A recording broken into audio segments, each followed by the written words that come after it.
औज़ुबिल्लाहि बिस्मिल्लाहिर्रहमानिर्रहीम अल्हम्दुलिल्लाहि रब्बिल आलमीन अस्सलातु वस्सलामु अला खातिमिन नबिय्यीन। मैं आप सबको संडे वेबिनार में खुश आमदीद कहता हूँ। और आज मैं खुद ही प्रेजेंटेशन करूँगा इंशाल्लाह ताला। मैंने जो टॉपिक सिलेक्ट किया है वो बहुत ही कॉमन है हमारे यूरोलॉजी के अंदर। और इसके साथ बहुत सारे जो मरीज हैं वो मुतासिर होकर आते हैं। तो इसलिए मैंने सोचा कि इसके ऊपर मैं दोबारा प्रेजेंटेशन करूं। उससे पहले भी मैंने इसके ऊपर प्रेजेंटेशन की हो कभी पहले।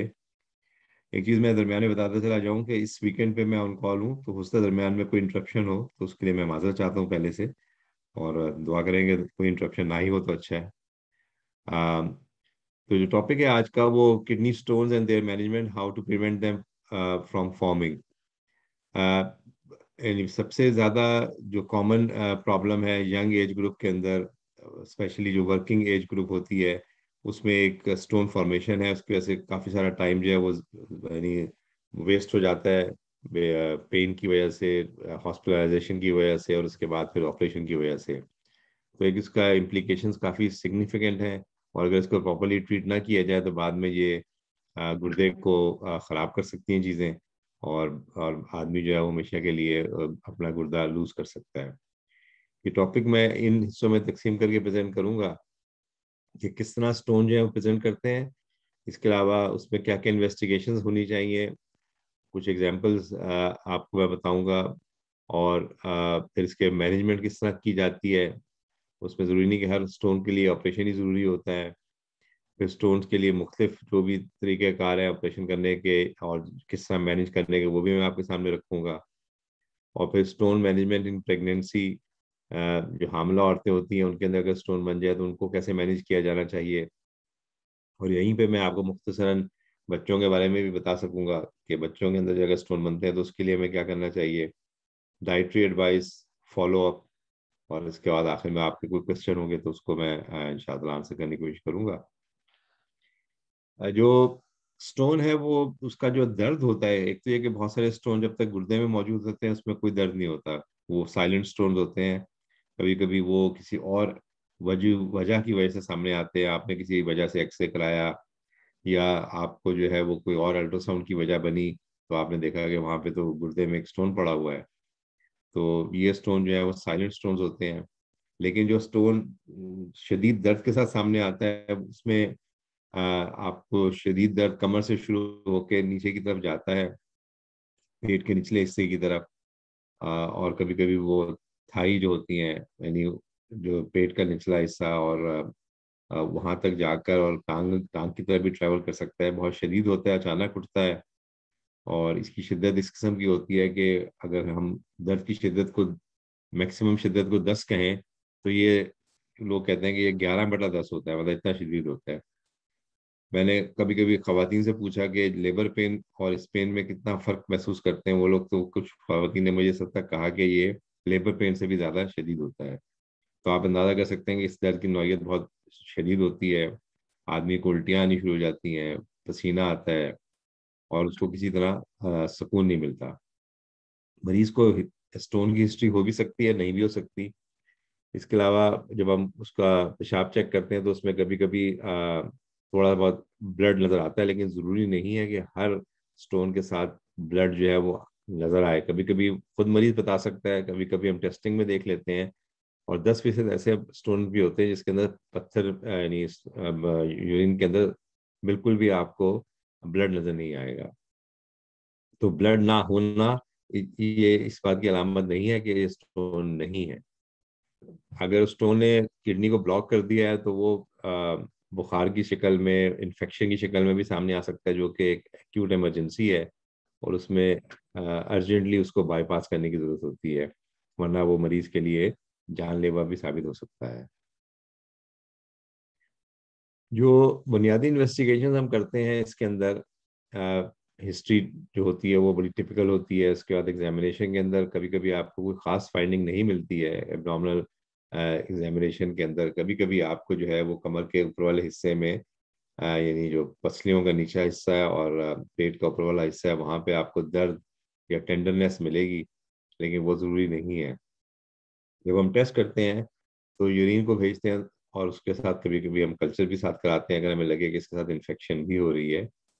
फिर हम गुर्दे के फंक्शन करवाते हैं, जैसे हम लोग सीरम क्रिएटिनिन कहते हैं, और कैल्शियम और यूरिक एसिड लेवल जो है वो हर स्टोन के मरीज के अंदर कराना ज़रूरी है, ताकि हम बिल्कुल बेसिक मालूमात हासिल कर सकें उस स्टोन के बनने के बारे में। और फिर आखिर में जो इन्वेस्टिगेशन जो कि सबसे ज़्यादा गोल्ड स्टैंडर्ड है, वो प्लेन सीटी है। प्लेन एक्सरे, अल्ट्रासाउंड और आईबीपी जो है वो, उनकी अब अहमियत जो है बहुत कम हो गई है।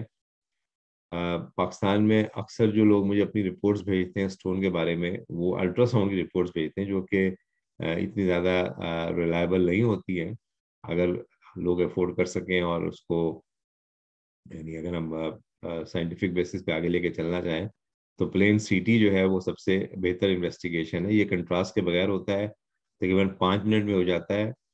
और किसी वजह से, मिसाल के तौर पर प्रेग्नेंट लेडीज में और बच्चों के अंदर सीटी हम कराने को प्रेफर नहीं करते हैं रेडिएशन की वजह से, तो उसमें अल्ट्रासाउंड और प्लेन एक्सरे हम करवा सकते हैं, या सिर्फ अल्ट्रासाउंड से सहारा लिया जा सकता है।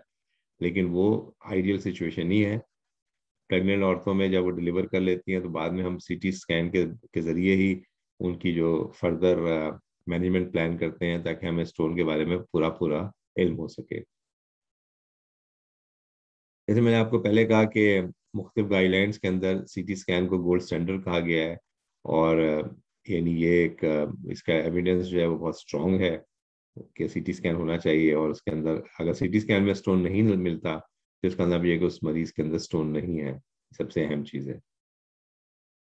इस पिक्चर में आपको जो है वो स्टोन नजर आ रहा है, ये आपको ये इसे हम रेडियो ओपेक स्टोन कहते हैं। तकरीबन 70% से 80% लोगों में रेडियो ओपेक स्टोन मिल जाता है, लेकिन बहुत सारे मरीजों में ये स्टोन रेडियो ओपेक नहीं होता। तो इसलिए प्लेन एक्सरे की जो एक तरह से लिमिटेशंस हैं, 70 से 80% लोगों में मिल जाएगा, लेकिन कभी कभी गैस शेडो की वजह से, बहुत छोटा स्टोन होने की वजह से और गैस शेडो के पीछे होने की वजह से नजर नहीं आता, तो इसलिए वो भी एक इसकी लिमिटेशंस हो जाती हैं। ये सीटी स्कैन की पिक्चर है, इसमें आप देख सकते हैं कि स्टोन इस तरह की शक्ल में नजर आता है।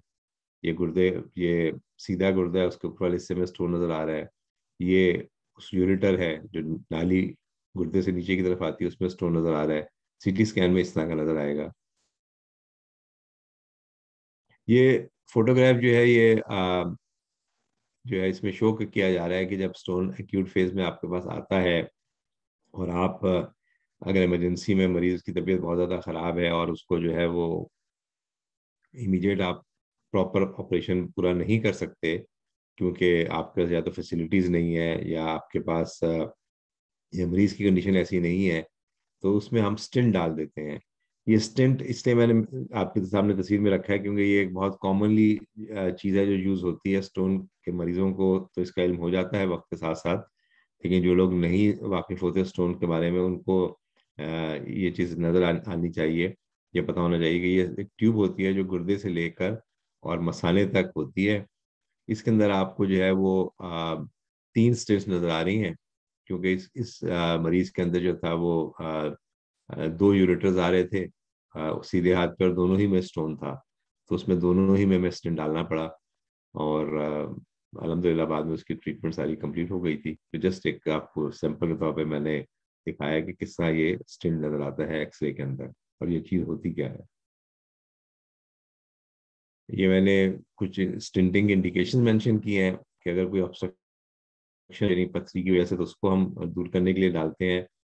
और कहीं कहीं आपको मिसाल तौर पर ऑपरेशन वगैरह करने के लिए हम जा रहे हैं किसी मरीज का, खास तौर पे गायनी वाले या जनरल सर्जिकल हमारे जो कुलीग्स हैं, तो वो कहते हैं कि हमें इस ऑपरेशन में यूरेटर को डैमेज करने का अंदेशा काफ़ी ज़्यादा है, तो उसमें हम पहले से स्टेंट डाल सकते हैं, ताकि उनको जो है यूरेटर को आइडेंटिफाई करने में हेल्प मिल जाए।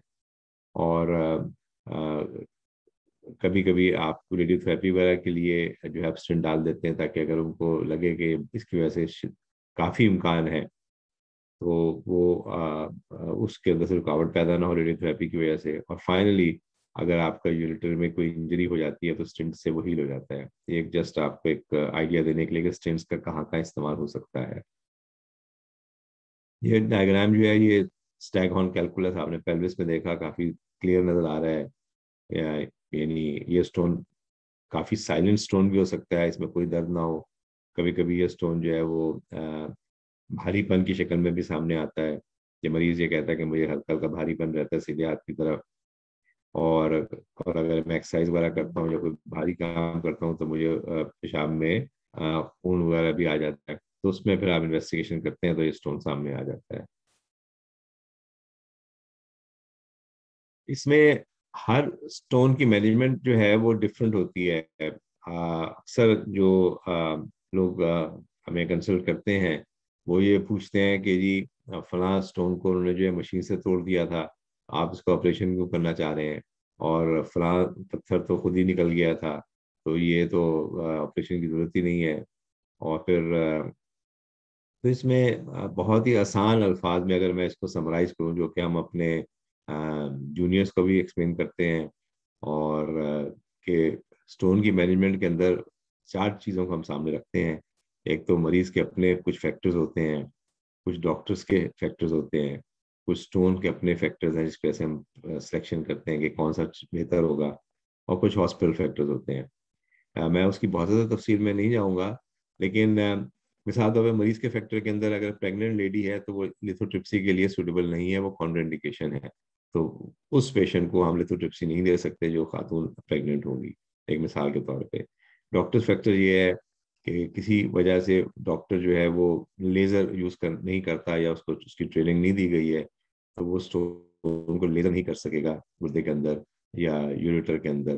तो वो एक लिमिटेशन हो जाएगी उस पर्टिकुलर टेक्निक के अंदर। स्टोन फैक्टर ये है कि स्टोन बहुत हार्ड है।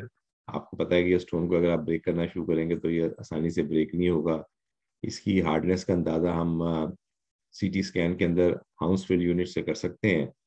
तो उसमें आपको लिथोट्रिप्सी जो है वो सूटेबल नहीं होगी, ये एक स्टोन का फैक्टर हो जाता है।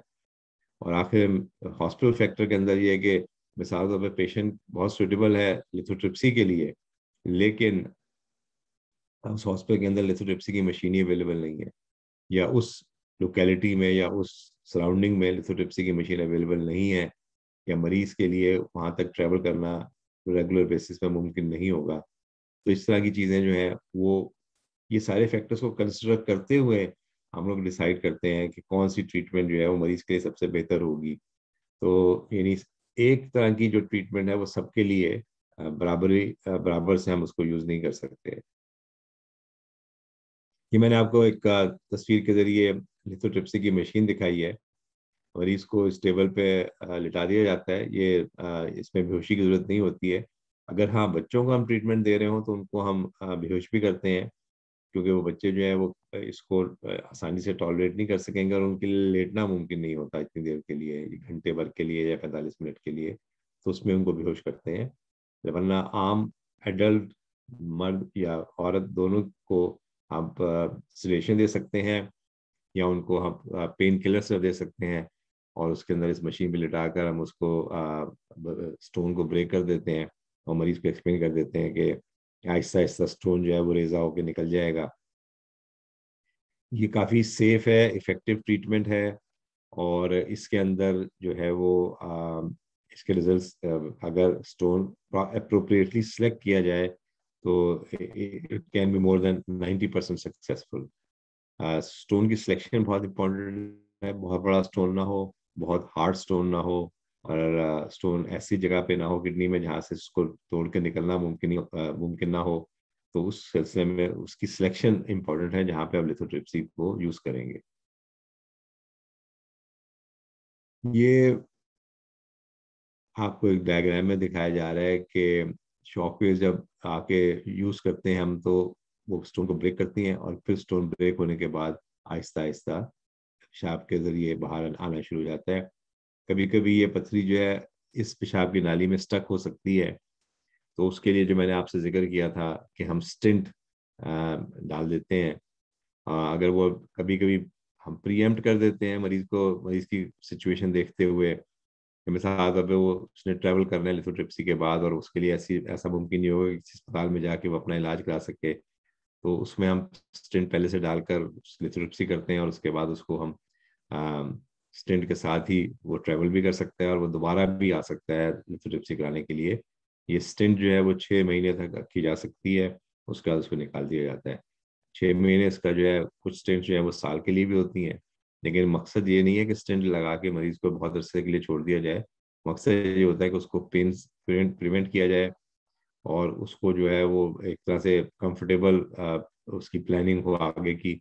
जैसे मैंने कहा कि कोई लोग ट्रैवल कर रहे होते हैं तो उसमें अगर स्टोन आपने ब्रेक किया, वो नीचे आगे अटक गया, तो किसी दूसरे मुल्क में उनके लिए एक हैसल होगी उस चीज़ को ट्रेस करना, हॉस्पिटल जाना, एडमिट होना, वो सारा जो जिस मकसद के लिए जा रहे हैं वो मकसद ही फौत हो जाएगा दूसरे मुल्क जाने का।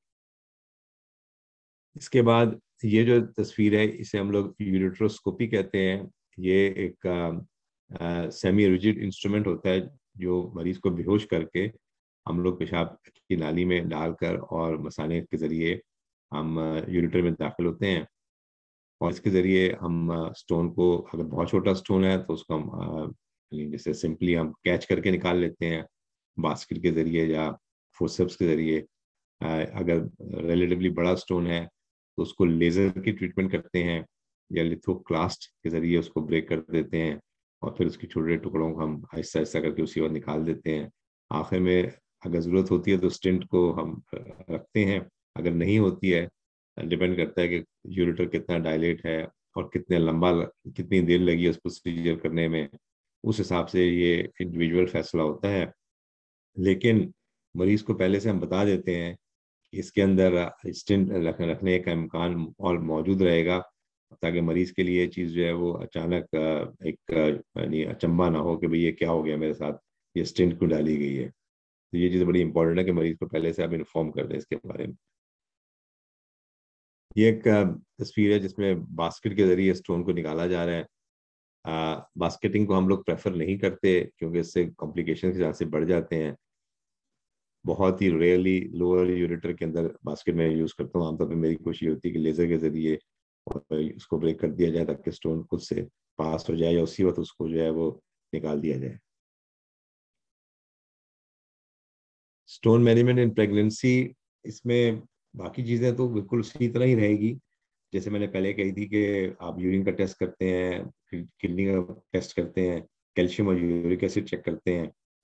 लेकिन इसके अंदर आप अल्ट्रासाउंड कराते हैं, आप एक्सरे या सीटी स्कैन नहीं करते क्योंकि रेडिएशन से रिस्क होता है फीटस के ऊपर। तो उसमें हम लोग जो हैं वो अल्ट्रासाउंड के जरिए कुछ चीज़ों को चेक करते हैं और उसमें एक हमें फेयर आइडिया हो जाता है कि इस साइड पर गुर्दे में या यूरेटर में पथरी है कि नहीं है। उस साइड पे जो यूरेट्रिक जेट्स नज़र नहीं आते हैं, पेशेंट का जो अल्ट्रासाउंड में कोई स्पेशल रजिस्टिव इंडेक्स है वो चेंज हो जाता है। और हाइड्रोनेफ्रोसिस, थोड़ा सा गुर्दे में सूजन आ जाती है। गुर्दे में सूजन जो है प्रेगनेंसी में नॉर्मली भी आ जाती है, सिर्फ प्रेग्नेंट होने की वजह से। तो ये एक इतना रिलायबल साइन नहीं है, लेकिन यूरिट्रिक जेट्स जिसे मैंने जिक्र किया और रेजिस्टिव इंडेक्स ये रिलेटिवली थोड़े से ज़्यादा रिलायबल है। और फिर सिम्टम्स जो हैं वो आपको गाइड कर देते हैं। जब ये खातून डिलीवर हो जाएंगी तो उसके बाद फिर हम उनका प्रॉपर इन्वेस्टिगेशन करके और इनको जो है वो हम ट्रीटमेंट ऑफर करते हैं। कभी कभी ये होता है कि प्रेगनेंसी के अंदर शदीद दर्द है और वो मरीज किसी भी तरह सेटल नहीं हो रहा, और उसमें रिस्क ये भी है कि अगर आपने एनेस्थेसिस को छोड़ा तो एक तो ये कि इन्फेक्शन के चांसेस बढ़ जाएंगे, दूसरा ये है कि प्री मेच्योर लेबर स्टार्ट हो सकता है। तो उस सिलसिले में आप या तो स्टेंट डाल के छोड़ सकते हैं उसमें फीमेल को। खास तौर पे यानी 3 ट्राइमेस्टर्स में डिवाइड करते हैं प्रेगनेंसी को, पहला, दूसरा, तीसरा। फर्स्ट और थर्ड ट्राइमेस्टर जो होता है उसमें थोड़ा सा रिस्क बढ़ जाते हैं। Second trimester is quite safe, तो उसमें आप तो स्टेंट डाल सकते हैं या ये कि आप उनको लिथो यूरिट्रोस्कोपी करके बकायदा लेजर कर सकते हैं। लेजर का फीटस पे कोई नुकसान नहीं है, एटलीस्ट रिपोर्टेड नहीं है, तो वो हम करते हैं और हमने किया भी है। लेकिन ये कि अगर किसी वजह से प्रेफर हो सके, एक चीज़ जो एडवांटेजेस है वो ये है कि प्रेगनेंसी के अंदर क्योंकि हार्मोन्स चेंजेस की वजह से यूरेटर थोड़ा सा डायलेट हो चुका होता है, तो स्टोन के चांसेस, छोटे स्टोन के चांसेस बढ़ जाते हैं कि वो खुद से निकल जाएगा। तो ये चंद बातें प्रेगनेंसी से रिलेटेड थी स्टोन की मैनेजमेंट के अंदर। इसके बाद बच्चों में भी अगर स्टोन होता है तो उसको इन्वेस्टिगेट हम इसी तरह करते हैं शुरू में। और अगर स्टोन बहुत क्लियरली नजर आता है किडनी के अंदर, तो उसकी हम लिथोट्रिप्सी कर सकते हैं। लिथोट्रिप्सी जो है, जो मैंने आपको पहले शो किया तस्वीर के अंदर, उसमें बच्चे को बेहोश करके करना होता है और वो स्टोन वहां से ब्रेक होके निकल जाता है। तो ये नहीं, बच्चे के स्टोन को ऑपरेशन के जरिए निकालना जरूरी नहीं है, बल्कि लिथोट्रिप्सी के जरिए भी निकाला जा सकता है। जो अब अहम चीज जो है कि स्टोन अगर बन जाता है, डाइटरी एडवाइस के साथ साथ मैं आपको बताता चला जाऊं कि कुछ हम इन्वेस्टिगेशंस करते हैं मरीजों के अंदर, जिसमें ये देखना होता है कि स्टोन बनने की वजूहात क्या थी। तो उसमें जो यानी एक कोई किसी को आइसोलेटेड स्टोन बना है, तो उसमें हम ये चीज नहीं करेंगे कि हर पूरी इन्वेस्टिगेशन उसकी शुरू कर दें। लेकिन अगर किसी मरीज के अंदर मल्टीपल स्टोन्स हैं, यानी दोनों गुर्दों में पथरियां हैं, या एक गुर्दे में एक से ज्यादा पथरी है, या वो मरीज एक ही गुर्दे के साथ काम कर रहा है, मिसाल तौर पे वो पैदा ही एक गुर्दे के साथ हुआ है, या एक गुर्दा की वजह से निकाल दिया गया है और दूसरे गुर्दे में पथरी बन गई है, या वो कम उम्र का बच्चा है, यानी बच्चा है, फैमिली हिस्ट्री है स्टोन्स की। इन बहुत सारे इस तरह के लोगों के अंदर हम मेटाबॉलिक वर्कअप करते हैं 24 आवर यूरिन का। बल्कि मैं आप सजेस्ट ये करूंगा कि अगर किसी को ये स्टोन्स बनते हैं और बार बार निकलते हैं, तो वो अपना 24 आवर यूरिन का मेटाबॉलिक वर्कअप करवाए। मैंने इस वेबिनार की जो साइट है, हम इनविटेशन भेजते हैं, तो उसमें मैंने अपना नंबर दिया हुआ है। अगर किसी को कोई इस बारे में इन्वेस्टिगेशन पूछनी हो तो वो पूछ सकता है, मैं उसमें बता दूंगा कौन सी इन्वेस्टिगेशन करानी होती है, और उसको मैं फिर आपको रिप्लाई भी कर सकता हूँ कि ये इन्वेस्टिगेशन ठीक है या नहीं है। ऐसे मैंने बहुत सारे मरीजों को पिक किया है यहाँ पे प्रैक्टिस के अंदर, जिनके अंदर कैल्शियम की सिक्रीशन बहुत ज़्यादा होती है, सिट्रेट्स की सिक्रीशन बहुत कम होती है, जो कि स्टोन प्रिवेंशन में काम करता है, सोडियम बहुत ज़्यादा रिलीज हो रहा होता है। तो ये सारे फैक्टर्स हमारे सामने आते हैं, उनको फिर अप्रोप्रिएटली हम डील करते हैं और वो स्टोन प्रिवेंशन में हेल्प करते हैं। इसके बाद डाइटरी एडवाइस, जो कि यूनिवर्सल है सबके लिए, यानी ये उन लोगों के लिए जिनको स्टोन बनते हैं, एक दफा बना हो या बार बार बना हो, कि वो अपना फ्लूइड इनटेक इंक्रीज कर दें। अब ये बड़ा मुश्किल है, किसी को आप बताएं कि भाई कितना पानी पिए, कोई कहता है 2 लीटर, कोई कहता है 3 लीटर। उसमें जो कुछ तरह के यानी जैसे सिस्टीन स्टोन्स होते हैं, जितने कॉमन नहीं है, उसमें तो अमाउंट ऑफ फ्लूइड्स काफी ज्यादा लेना होता है। लेकिन आम स्टोन्स के अंदर मैं एक मरीज को सिंपल क्राइटेरिया बताता हूँ कि वो अपने यूरिन के कलर को चेक कर ले। अगर उसका यूरिन बिल्कुल लाइट येलो है, तो वो एडिक्वेट अमाउंट में फ्लूइड इनटेक है उसका। अगर वो डार्क येलो है, तो फिर इसका मतलब ये कि उसको अपना फ्लूइड इनटेक बढ़ाना पड़ेगा। मैं ये बात कर रहा हूँ उन लोगों की जो कि यकीनन हमारे अपने मुल्क में, पाकिस्तान के अंदर, फिर मिडल ईस्ट के अंदर गर्म मौसम है, लोग बाहर गर्मी में ट्रैवल भी करते हैं, काम भी करते हैं, तो उनको पसीना बहुत आता है। तो इसका वो पानी अगर 2-3 लीटर भी पियेंगे, 4 लीटर भी पियेंगे, तो वो पेशाब के ऊपर उनका रंग जो है गाढ़ा का गाढ़ा रहेगा। तो उनको अपने मिकदार बढ़ानी पड़ेगी स्टोन को प्रिवेंट करने के लिए। कभी कभी लोग कहते हैं जी पानी तो हम बहुत पीते हैं, लेकिन उनको ये देखना चाहिए कि पेशाब का कलर क्या है। पेशाब का कलर अगर लाइट येलो है, तो वो एडिक्वेट अमाउंट में पानी ले रहे हैं। अगर वो अभी भी डार्क है, तो फिर उनको वो अमाउंट थोड़ा सा बढ़ाना पड़ेगा। डाइटरी एडवाइस के अंदर जो कंप्लायंस है, वो बहुत ही कम लोग इसको फॉलो करते हैं, क्योंकि जब वो एक्यूट पेन होता है और सब कुछ होता है, तो उस वक्त तो आदमी बड़ा जोश और जज्बे से इस पे काम शुरू करता है। लेकिन वक्त के साथ साथ वो इसको जो है वो फिर भूलता चला जाता है, और फिर उसके बाद उसके अंदर कंप्लायंस खराब हो जाती है। इसके अंदर खास तौर पे फैमिली का बड़ा रोल है, क्योंकि वो यानी फैमिली में बेसिकली अगर मैरिड है तो वाइफ का रोल है, अगर अनमैरिड है तो वालदा का या का रोल है कि जिससे स्टोन बनने के इम्कान बढ़ जाते हो। तो ये काफ़ी इंपॉर्टेंट है। डाइटरी रिकमेंडेशंस के अंदर हम जो जनरली मैं आपको बताऊंगा, वो सॉल्ट का इंटेक कम होना चाहिए। नमक, हम उसका कम इस्तेमाल करें। यानी नमक को और चीनी को वैसे भी आजकल के मॉडर्न साइंस के अंदर हम वाइट पॉइजन कहते हैं, क्योंकि इसके कोई भी ऐसे फायदे नजर नहीं आते जिसको आप कहें कि इसके इसलिए हम लेते हैं इसको। तो सॉल्ट और शुगर दोनों ही का इस्तेमाल कम होना चाहिए। जो फैक्टर्स डायबिटीज को लीड करते हैं, वही स्टोन फॉर्मेशन को भी लीड करते हैं, ये आप ज़हन में रखिएगा। यानी वजन का ज़्यादा हो जाना, शुगर किसी को है तो उसके अंदर स्टोन बनने के इम्कान बढ़ जाएंगे। तो पहली चीज़ ये कि नमक का इस्तेमाल, अगर आप बहुत बाकायदगी से बहुत सारी चीज़ों में एक्स्ट्रा नमक डाल के इस्तेमाल करते हैं तो उसको आप रोक दें, उसको कम कर दें। फिर इसके अलावा गोश्त, मछली और चिकन का इस्तेमाल आप बहुत ही लिमिटेड कर दें। उसकी मिसाल ऐसे है कि अगर एक दफ़ा या दो दफ़ा इस्तेमाल करें उनमें से कोई एक चीज़, ये ध्यान में रहे कि इसमें ये ना हो कि उस एक दिन आपने चिकन खा लिया, एक दिन मछली खा ली और एक दिन आपने वो गोश्त खा लिया। ऐसा नहीं है, बल्कि ये आप अपने आप को फिर धोखा दे रहे होंगे। लेकिन इसके अंदर बहुत स्ट्रॉन्ग इसकी कोरिलेशन है कि गोश्त, मछली और चिकन का जो इस्तेमाल है वो एकदम से ड्रास्टिकली रिड्यूस कर देना चाहिए। ऑक्सलेट जो है वो बड़ी इंपॉर्टेंट चीज़ है, इसमें मैंने जिक्र किया spinach, beetroot, cocoa powder. अच्छा, इसमें जो ऑक्सलेट्स हैं, मैंने जो अब वक्त के साथ साथ नोट किया है कि ऑक्सलेट्स हमारे बहुत सारे फूड्स में होते हैं। तो मैं मरीज को लिख कर दे देता हूँ ये वर्ड ऑक्सलेट, और मैं कहता हूँ कि आप इंटरनेट पे जाके देखें कि ऑक्सलेट रिच फूड क्या क्या है। उसमें आप अपनी, आपको अंदाजा है कि आप क्या खाते हैं शौक से, उसमें से वो चीज़ों को आप एक्सक्लूड करना शुरू करें, ताकि आपको अंदाजा हो जाए कि उसमें इतना ऑक्सलेट कंटेंट है। और ये मेरे ख्याल से सबसे मौसर है, क्योंकि मैं अगर 10 चीज़ों की लिस्ट भी मरीजों को देता हूँ क्लिनिक के अंदर या उनको लिखी हुई लिटरेचर देता हूँ, और उस टाइम 10 में से कोई भी चीज़ ना इस्तेमाल करते हैं, वो 11वीं चीज़ इस्तेमाल करते हैं जो उसमें मेंशन ही नहीं है। तो बेहतर यह है कि ऑक्सलेट रिच फूड्स को आप खुद अपने इंटरनेट पे जाके सर्च कर लें। मैं, और वो जो है इसके अंदर मैं इसकी बात करूँ ऑक्सलेट, और उसको आप अवॉइड करें, बहुत कम कर दें। इसके अलावा सिट्रिक फ्रूट इनटेक, ये बड़ा इम्पोर्टेंट है, क्योंकि ये हमारे यूरिन में सिट्रेट्स एक्सक्रीट होते हैं जिसकी वजह से स्टोन प्रिवेंट होता है। तो मैं अपने मरीजों को आमतौर पे सजेस्ट ये करता हूँ, यानी पाकिस्तान में नींबू जो है थोड़े से छोटे साइज के होते हैं, यहाँ पे नींबू रिलेटिवली बड़े साइज के होते हैं।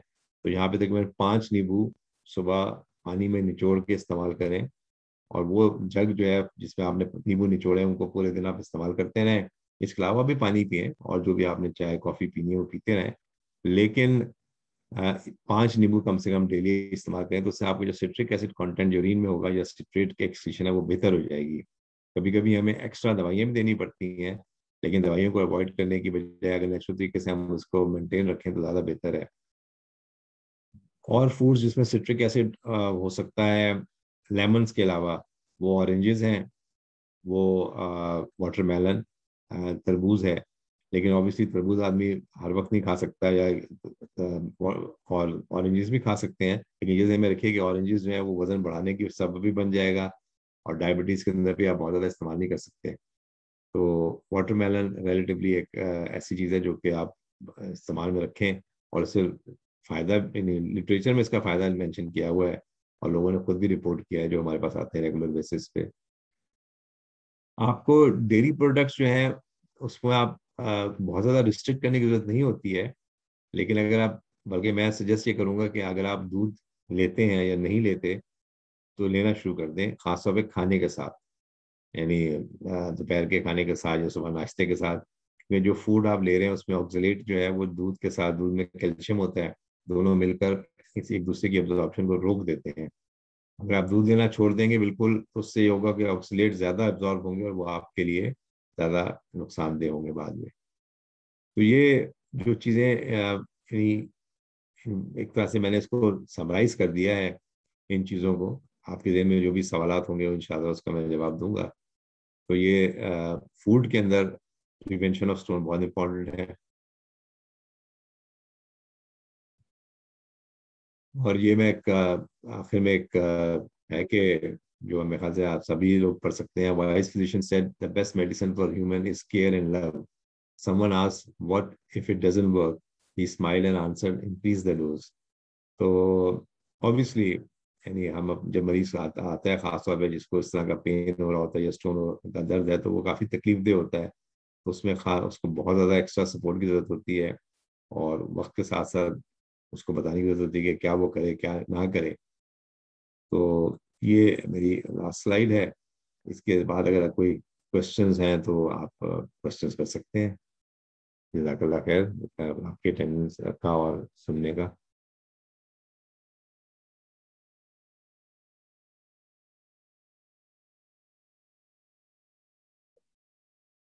मैं बिलाल यहाँ से देख नहीं सक रहा, कोई अगर क्वेश्चन करेगा तो आपको बताना होगा। जी अच्छा, अभी कोई हाथ नहीं रेस्ट। ओके, एक क्वेश्चन आया चैट के अंदर, what about T with milk? What about? T with milk. हाँ बिल्कुल, आप ले सकते हैं। चाय के साथ दूध का इस्तेमाल जो है कोई नुकसानदेह नहीं है। और चाय मॉडरेशन में इस्तेमाल कर सकते हैं, ये स्टोन बनने की वजह नहीं बनती है, और आप इस्तेमाल कर सकते हैं।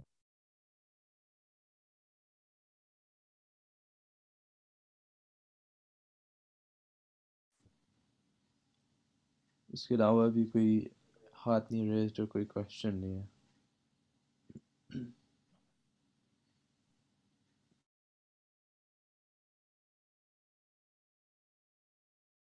हमारे एक टीचर जो थे, वो जब हम पढ़ाते थे हमें, तो कहते थे कि जब क्वेश्चन ना आए तो दो वजूहत होती हैं। या तो हर चीज़ बहुत अच्छी तरह समझ में आ गई है, हर एक आदमी के दिमाग में जो चीज़ आपने बताई है वो बिल्कुल क्लियर हो गई है, या ये कि बिल्कुल ही समझ नहीं आई तो कि उसमें से क्वेश्चन ही नहीं बन रहे हैं। तो मैं समझता हूँ कि शायद पहली बात ज़्यादा मुनासिब होगी कि आपको सब कुछ समझ में आ गया जो मैंने बताया है। और एक एक लेकिन क्वेश्चन अगर एक्चुअली अभी अभी आ गया है जो बल्कि के दो आया है। फर्स्ट क्वेश्चन है, what about relationship with exercise? और फिर second question, does milk in T hinder the absorption of oxalate?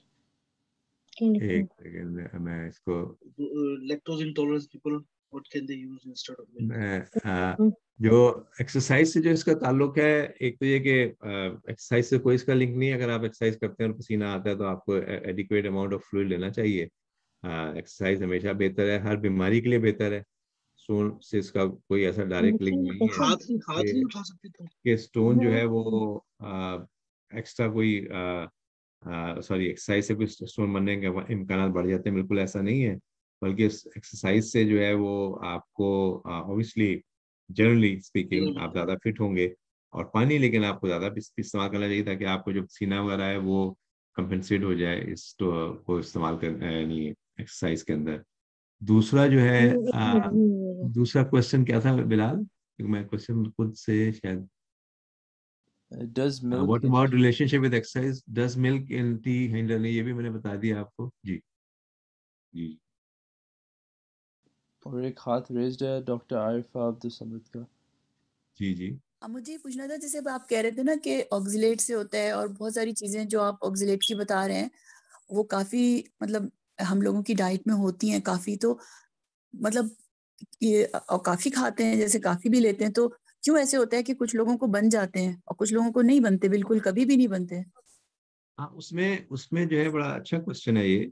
क्योंकि वजह उसकी ये होती है कि कुछ जेनेटिक प्रिडिस्पोजिशन होती है, कुछ उसमें फाइन बैलेंस होता है यूरिन के अंदर। जो चीज़ें एक्सक्रीट हो रही होती हैं उसका एक फाइन बैलेंस मेंटेन हुआ हुआ होता है, वो जब बैलेंस चेंज होता है तो उसके से प्रॉब्लम हो जाता है। तो जैसे एग्जैक्टली बिल्कुल ऐसे ही है जैसे इसकी एक और मिसाल के, बहुत सारे लोग सिगरेट स्मोकिंग करते हैं लेकिन उनको कभी भी फेफड़े का कैंसर नहीं हुआ। वो कहते हैं हम तो जी पिछले 50 साल से पी रहे हैं, लेकिन कुछ लोग जो होते हैं वो उनको फेफड़े का कैंसर हो जाता है सिगरेट स्मोकिंग से। तो फैक्ट तो ये है कि जो हाई ऑक्सीडेट फूड है उसके अंदर यानी ये चीज़ मौजूद है कि वो स्टोन फॉर्मेशन में हेल्प करेगा। लेकिन और इसको उन लोगों के लिए खास तौर पे, मतलब अगर किसी को स्टोन नहीं है और वो अपनी डाइट ले रहा है तो वो हेल्दी डाइट जरूर ले, लेकिन उसको कोई खास चीज़ को चेंज करने की जरूरत नहीं होती है। लेकिन अगर किसी को स्टोन बन गया तो उसमें ये ज़्यादा एहतियात की जरूरत होती है, क्योंकि जो फाइन बैलेंस होता है वो फिर उसका जो है बॉडी का वो चेंज हो चुका है, जिसकी वजह से स्टोन बनने के इम्कान बढ़ रहे हैं। आम, तो ये अच्छा, दूसरा एक मुझे उस वक्त ख्याल नहीं आया था कि कोका कोला, पेप्सी, ये इसके अंदर स्टोन फॉर्मेशन के चांसेस बढ़ जाते हैं बहुत ज़्यादा। अगर आपका दिल चाहे कोई फिजी ड्रिंक लेने का तो प्रेफरेबली डाइट 7 अप या स्प्राइट ले लें, लेकिन कोका कोला पेप्सी इस्तेमाल ना करें। इसके अलावा स्ट्रॉबेरीज ऑक्सलेट में बहुत रिच होती हैं, पीनट्स ऑक्सलेट के अंदर बहुत रिच होते हैं। जो लोग पीनट्स का इस्तेमाल करते हैं, मतलब मूंगफली का, वो उसको अवॉइड करें। तो जैसे मैंने कहा है कि इसकी लिस्ट बड़ी तवील है, तो अगर आप उस लिस्ट को खुद से आप देखेंगे तो आपको अंदाजा हो जाएगा कि भाई ये फूड तो मैं बहुत लेता हूँ, अब तो इसको तो मुझे अब कम कर देना चाहिए। तो वो आपके लिए सबसे यानी अच्छा रहेगा आपके लिए। अच्छा, ये एक चीज जो मैंने दरम्यान में मैंने जिक्र किया था कि कुछ स्टोन खुद से पास हो जाते हैं। ये किसी ने क्वेश्चन किया है कि I pass the stone in urine many years ago, no symptoms afterward, should I concern any more? मैं आपको सजेस्ट करूंगा कि आप अपना एटलीस्ट एक प्लेन एक्सरे और अल्ट्रासाउंड करवा लें। अल्ट्रासाउंड तो जरूरी यकीनन करा लें, क्योंकि अगर आपके गुर्दे पे कोई प्रेशर होगा तो वो सामने आ जाएगा, और अगर अल्ट्रासाउंड में कोई चीज़ नहीं निकलती है तो इट्स फाइन। लेकिन एटलीस्ट एक दफ़ा फॉलोअप के लिए ज़रूर होना चाहिए, क्योंकि अगर आपको स्टोन बना है और वो निकल गया खुद से, तो आपके अंदर वो सारी चीज़ें मौजूद हैं जो स्टोन बना सकती हैं। तो हो सकता है कि और स्टोन भी बने हुए हों गुर्दे के अंदर, और गुर्दे के अंदर स्टोन का होना जो है वो, उसको इलाज होना चाहिए। अगर आप उसको अनअटेंडेड छोड़ देंगे तो वो गुर्दे को ऐसे ऐसा खराब करेगा।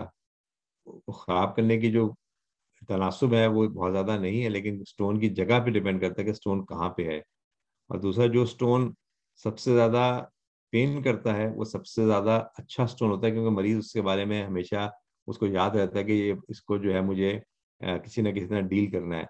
जो स्टोन साइलेंट हो जाते हैं ना, वो स्टोन जो है वो अच्छे स्टोन नहीं होते, क्योंकि उसमें मरीज बिल्कुल जो है वो दोबारा डॉक्टर के पास नहीं आता। वो आहिस्ता आहिस्ता गुर्दे को खराब करता चला जाता है और आखिर में गुर्दा जो है वो खत्म हो जाता है। एक क्वेश्चन है, what does dull pain right lower side of the, like a pulsating pain but very dull? ये बड़ा नॉन स्पेसिफिक सा पेन है। ये स्टोन का पेन एज सच तो नहीं हो सकता, क्योंकि स्टोन का पेन जैसे मैंने जिक्र किया कि बहुत शिद्दत के साथ स्टार्ट होता है, लेकिन कभी कभी शदीद पेन नहीं भी होता। अगर आपको डाउट है तो मैं हर एक का सीटी नहीं कराना चाहूंगा, क्योंकि यहाँ पे सिर्फ डाउट वाली बात आ रही है। तो एज अ पहला स्टेप के तौर पे आप ये कर सकते हैं कि प्लेन एक्सरे और अल्ट्रासाउंड करवा लें, ताकि एक तसल्ली सी हो जाए कि भाई गुर्दे पे कोई प्रेशर वगैरह नहीं है। अगर गुर्दे पे प्रेशर नहीं है और आपका दर्द इतना शदीद नहीं है, तो चांसेस, क्योंकि कोई खतरनाक चीज़ नहीं है इन अदर वर्ड्स। हाँ, अगर गुर्दे के ऊपर प्रेशर है और गुर्दा थोड़ा सा फूल गया है, जैसे हम लोग हाइड्रोनेफ्रोसिस कहते हैं, तो फिर आपको डेफिनेटली सीटी कराने की जरूरत होगी नेक्स्ट स्टेप के तौर पे। लेकिन ये जो आपको डल पेन है, ये बड़ा नॉन स्पेसिफिक है। इसकी बहुत सारी और वजूहत हो सकती हैं। उसको जो है वो यकीनन जो है वो इन्वेस्टिगेट किया जाना चाहिए कि क्यों ये है। अगर कोई खातून है तो उनको पेल्विक इन्फ्लेमेटरी डिजीज की वजह से भी पेन हो सकता है, और अगर कोई मर्द हैं तो उनको जो है वो नॉन स्पेसिफिक पेन जो है वो टेस्टिकुलर पेन की वजह से भी हो सकता है, नॉन स्पेसिफिक हो सकता है, मस्कुलोस्केलेटल भी हो सकता है। तो इन चीज़ों को देखने की जरूरत होती है। अस्सलाम वालेकुम। वालेकुम सलाम। जी, टमाटर का इससे क्या ताल्लुक है? एक तो ये बात, दूसरी बात ये कि मेरे हस्बैंड को तकरीबन 12 साल पहले एक्जिलेट स्टोन्स पास आउट हुए थे, एक दफे लिथोट्रिप्सी भी हुई थी, और जी। अभी उनको जो है ना ये लैक्टोज इंटॉलरेंस है, तो इसके लिए क्या हाँ। करना चाहिए? और तीसरी बात ये कि ना एक बच्चा है, उसको यूरिन में प्रेसिपिटेशन से बहुत ज्यादा पेन हो रहा था, 12 साल का बच्चा लगभग में। तो अल्लाह का शुक्र है, अब ठीक है, वो इनका भांजा है। क्या एहतियात करनी चाहिए उस बच्चे को? पहला जो आपका सवाल है टमाटर का, तो टमाटर जो है वो उसमें ऑक्सीलेट कंटेंट काफी होता है, तो उसको अवॉइड करना चाहिए। हम मरीज को एडवाइस करते हैं कि वो टमाटर ना लें। दूसरा ये है कि ऑक्सीलेट इंटॉलरेंस का डायरेक्टली स्टोन फॉर्मेशन से ऐसा कोई लिंक नहीं है। मतलब अगर कोई आदमी जो है वो दूध का इस्तेमाल नहीं कर सकता तो मजबूरी है, दही का इस्तेमाल कर लें। अगर वो, मतलब मैं ये नहीं कह रहा कि दही के अंदर लैक्टोज नहीं होता, ट्राई करके देखेंगे। दही के अंदर कुछ ऐसे बैक्टीरिया होते हैं जो कि उन लोगों के लिए जिनको लैक्टोज इंटॉलरेंस है वो उसको शायद टॉलरेट कर लें, तो वो भी इफेक्टिव होगा। और जो आप तीसरी चीज बता रही हैं, बच्चे को दर्द है शदीद, तो वो देखने की जरूरत है कि क्या वजह है। एक चीज जो मैं आपके सवाल ही में से एक चीज में जहन में आई, कभी कभी स्टोन जो है वो सीटी स्कैन पे नजर नहीं आएगा, क्योंकि वो स्टोन वहां पे मौजूद नहीं होता। लेकिन यूरिक एसिड क्रिस्टल पास होते हैं बॉडी के अंदर, बॉडी में से यूरिक एसिड क्रिस्टल्स वो शदीद दर्द भी कॉज कर सकते हैं। तो उसमें जैसे मैंने कहा कि यूरिक एसिड लेवल को जरूर चेक होना चाहिए और यूरिन को टेस्ट करना चाहिए फॉर क्रिस्टल यूरिया। ताकि उसमें हम एक्सक्लूड कर सकें कि कोई उनको पेन वगैरह तो नहीं है वहाँ पे, कोई यूरिक एसिड का एलिमेंट तो नहीं है। तो ये यूरिक एसिड क्रिस्टल यूरिया एक एंटिटी है, इसको ज़रूर एक्सक्लूड कर लेना चाहिए अगर किसी का पेन हो रहा है, शदीद नौयत का है और पथरी नहीं निकलती है उसके अंदर, तो इसलिए मैं कह रहा हूँ। और इसके अलावा आपको और चीज़ें भी ध्यान में रखनी चाहिए, सिर्फ स्टोन का दर्द शदीद नहीं होता, कभी कभी जो है वो पित्ते की पथरी का दर्द भी बहुत शदीद होता है। एक्यूट एपेंडिसाइटिस बड़े डिफरेंट तरीके से प्रेजेंट कर सकता है। ये हर्पिस सिम्प्लेक्स, हर्पिस जोस्टर एक बीमारी है जिसमें खाल के ऊपर छोटे छोटे पिंपल्स नजर आते हैं, वो बड़ी शदीद दर्द शुरू में प्रेजेंट करता है। मस्कुलोस्केलेटल जिसे हम शैटिका कहते हैं या आर्कोनिसा कहते हैं, वो बड़ा शदीद दर्द होता है। वो कभी कभी कंफ्यूज लोग कर देते हैं स्टोन के साथ, बल्कि बहुत सारे मरीज हमारे पास जो दाखिल होते हैं वो इसी तरह रेफर होकर हमारे पास आ जाते हैं, जबकि बाद में एक्सक्लूड किया जाता है कि वो स्टोन नहीं था उनको। तो ये सब चीज़ें ज़हन में रखनी चाहिए। एक जो बहुत ही सीरियस चीज़ हो सकती है, जो कि लकीली पाकिस्तान में इतनी कॉमन नहीं है लेकिन still it can be there, वो है डायसेक्टिंग एओर्टिक एन्यूरिज्म। वो भी शदीद दर्द होता है, शाम में खून भी थोड़ा बहुत आता है और बिल्कुल मिमिक करता है कि जैसे इसको स्टोन है। तो वो जहन में ज़रूर होना चाहिए किसी के, जब वो इसको इन्वेस्टिगेट कर रहा हो उस एज ग्रुप के अंदर जहाँ पे हाइपरटेंशन हो, एथेरोस्क्लेरोसिस बढ़ी हुई हो, और तो उसमें यानी बैक ऑफ द माइंड में ये हो गई, ये तो नहीं चीज़ हो रही उसके अंदर। जी, उसका यूरिन टेस्ट करा था ना, यूरिन डीआर में प्रेसिपिटेट से, और अल्ट्रासाउंड में उसका माइल्ड हाइड्रोनेफ्रोसिस थी। अभी तो अल्हम्दुलिल्लाह वो ठीक हो गया है बिल्कुल, लेकिन अभी क्या एहतियात करनी चाहिए, और ये माइल्ड हाइड्रोनेफ्रोसिस किस बात की इंडिकेशन है? बिल्कुल, आपने अब ये जो आपने बताया ना कि अल्ट्रासाउंड में माइल्ड हाइड्रोनेफ्रोसिस था, तो इसका मतलब ये है कि उसको या तो स्टोन था जो कि उसने पास किया या नहीं किया। अब आपको चाहिए कि अल्ट्रासाउंड रिपीट करें फौरन, अगर अब उसको कुछ महीने हो चुके हैं तो ज़रूर करें। और अगर अल्ट्रासाउंड में फिर माइल्ड हाइड्रोनेफ्रोसिस आ रहा है तो फिर मैं सजेस्ट करूंगा कि उसकी सीटी स्कैन होना चाहिए, क्योंकि हो सकता है उसको पथरी हो जो कि वहाँ पे लाई कर रही हो और वो गुर्दे पर प्रेशर डाल रही हो। तो डेफिनेटली उस बच्चे का यानी एक तो आप अल्ट्रासाउंड दोबारा रिपीट करें, दूसरा उसका प्लेन एक्सरे करवा लें, प्लेन एक्सरे KUB जिसे कहते हैं। और अगर बच्चा जो है वो, उसको आप ये कहेंगे सुबह नाश्ता ना करे तो ज़्यादा अच्छा है, ताकि पेट के अंदर गैसेस वगैरह कम से कम हो। तो वो कुछ आपको आइडिया होगा। लेकिन अगर स्टिल डाउट हो तो सबसे अच्छा जो गोल्ड स्टैंडर्ड है वो CT स्कैन है। जज़ाकल्लाह।